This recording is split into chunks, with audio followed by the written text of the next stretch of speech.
Let's get back to our guest analyst who's been waiting quietly in the wings. Oliver, I mean, there was a good rally in hogs and it seems to be holding.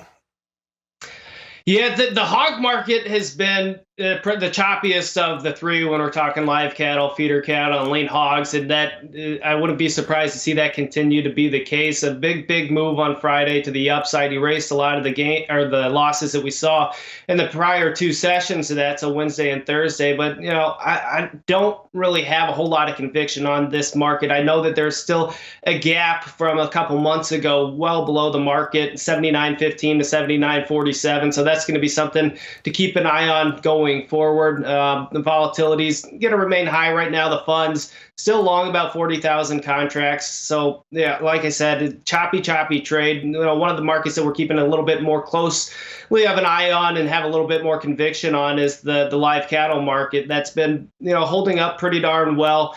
We're in a bullish seasonal. We've talked about this for the past several weeks on your show. From December 9th to January 2nd, we've seen this market rally for 15 consecutive years. We're coming to the end of that seasonal. We're at the upper end of the price range as well. And as we talked about volatility in the grain market, the volatility is pretty low in cattle as well. So at the upper end of the range, the bullish seasonal coming into an end, I think there's an opportunity for some relatively cheap protection at these levels.